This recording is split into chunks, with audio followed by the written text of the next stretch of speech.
morning,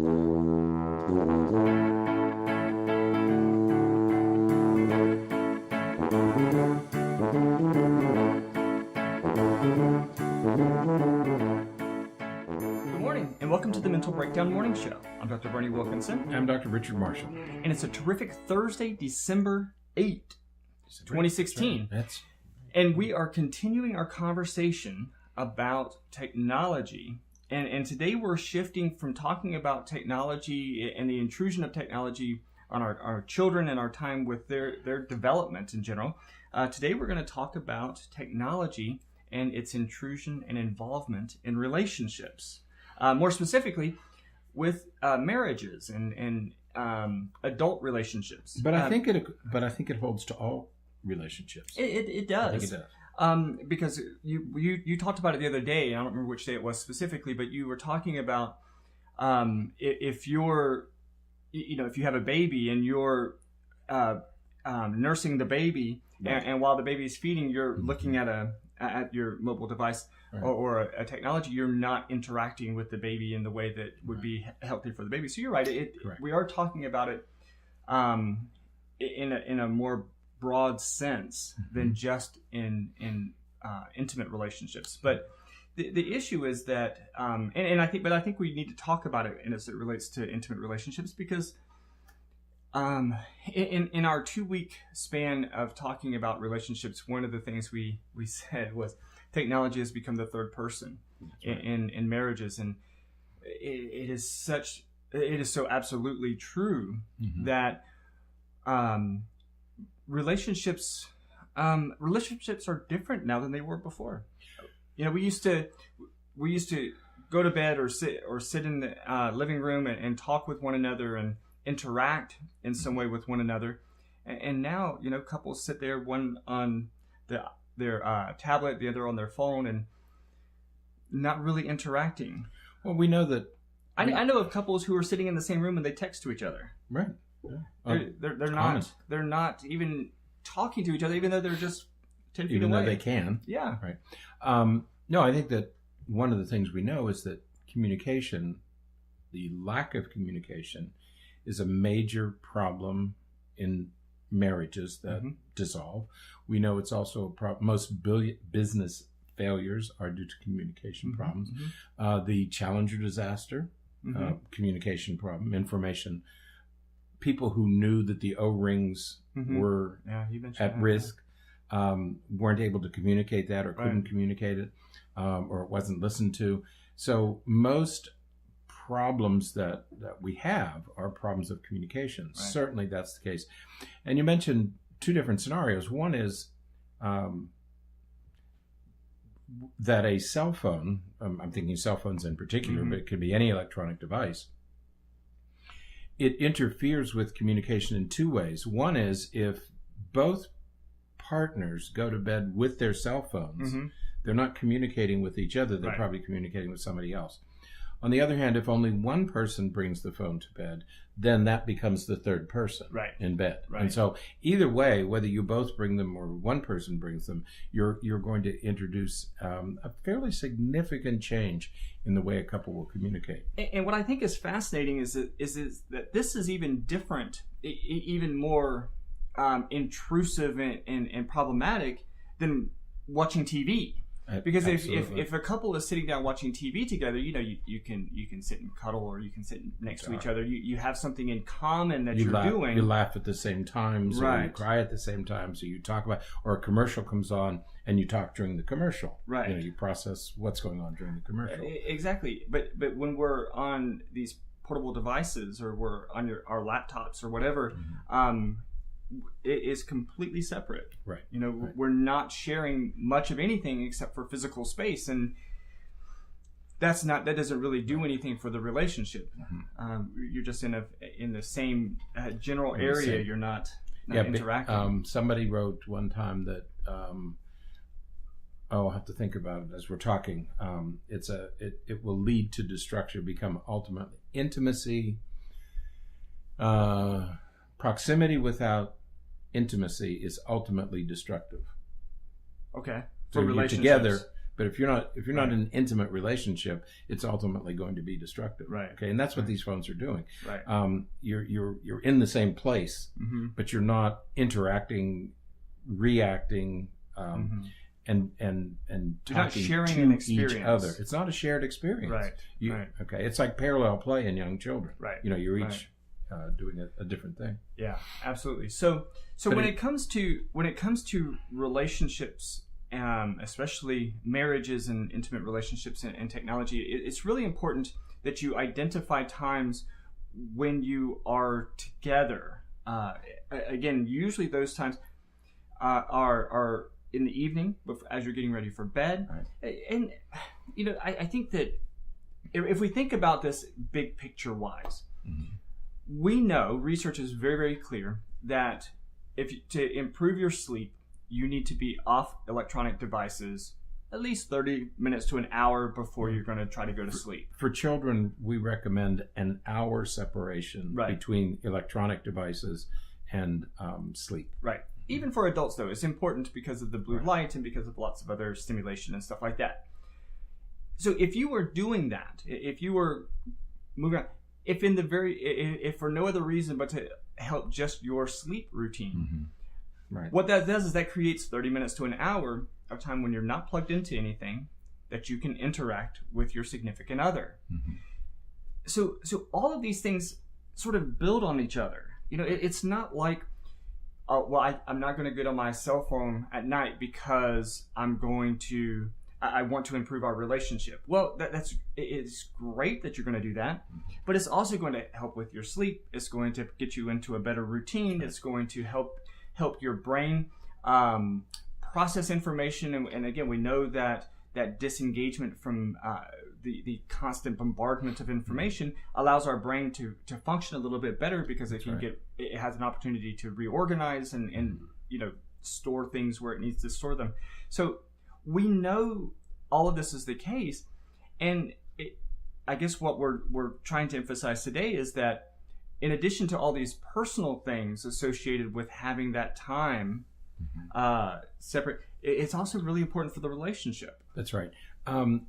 Throughout this week, the first 3 days of this week, we've talked about how to protect your children, to set up boundaries, to set up limits, to set up phone-free zones and phone-free times for our children. Yeah, and we're going to get into a lot more detail with that tomorrow. Right, but it's just as important for adults. Yeah, we also have to set up these phone-free times when adults can communicate directly with each other. Right. And certainly the separation, we've also talked about, there's really nothing new in this technology as far as having family rules and family routines as it relates to technology. Here again, we've always talked about some separation between your work life and your sleep. Okay. Right. So again, we're not talking about anything new here. Right. Yeah, it's the same stuff as always. It's just the other aspects that it has an effect on. Right. It's not. Whenever we make a change in our life, it's sometimes I talk about this to patients or with patients that we think, okay, I'm going to change my diet. Okay, so the blinders are on, and this like, okay, I'm just focused on changing my diet because of this particular reason. What we don't understand sometimes is that it are the other things that it affects. So sure, changing your viewing habits, changing your technology habits may change your sleep routine, but it's also going to affect your relationship. It's also going to affect your sleep hygiene. It's also going to affect all of these other things. And it's so important that we appreciate that and we think about that and we use that as a tool for the things that it can be used for. Right. The issue I think comes down to communication. Mm-hmm. And if you're not communicating with your partner, right, if that partner's going to be communicating with somebody, right? I mean, you're in a relationship because you want to be with somebody. If you're not communicating with your partner, somebody else is going to be communicating with your partner. Right. And it's easy enough to do today. Right. You know that Facebook is mentioned in a third of all divorce cases. There was a study done by a law group, and they found that Facebook is mentioned in 30% of all divorces. That's impressive. Yeah, that's impressive.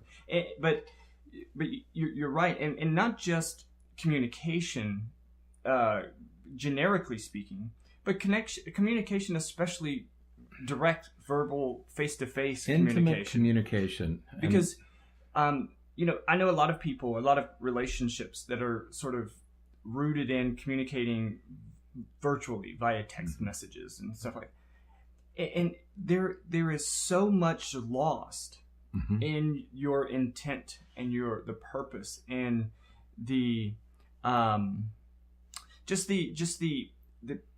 guess purpose is the only word of what you're trying to communicate about. That's just lost when you're doing it textually. Right. One of the things one of the things to remember is that direct face-to-face communication is much more complicated and complex than texting. Right. And so for people who are accustomed to texting, when they switch to direct communication, they don't treat it with the same complexity that it needs. Yeah. And you become less good at direct communication when you're relying mainly on texting. We see this with teenagers all the time. Well, absolutely. And we're really going to, that's the topic of the podcast that we're going to release on, that'll be out on Saturday. Right. The effect of technology on emotional development. That's right. Because it is tremendous.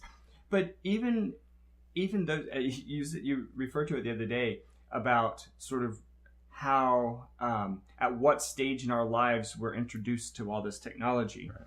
And even those of us who are adults and were adults when this technology boom happened, we're still left in a scenario where we are being tremendously influenced by technology and by the ease at which it is to communicate with other.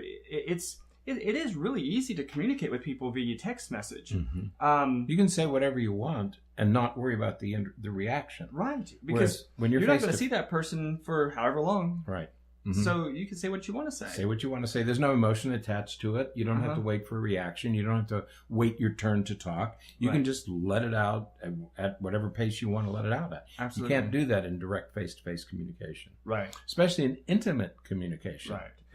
With an intimate partner. Yeah. It's even more complex and more difficult. Absolutely. So. Yeah. So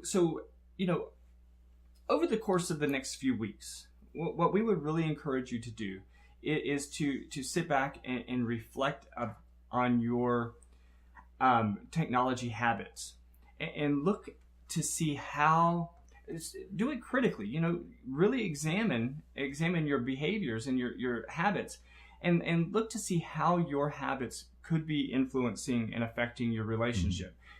Are you in bed lying next to your intimate partner looking at your cell phone and completely disengaged, separated from the person lying less than a foot away from you?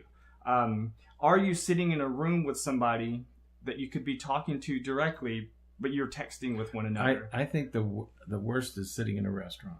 I mean, when I watch couples sitting in a restaurant, why are they going out to dinner? Right. What?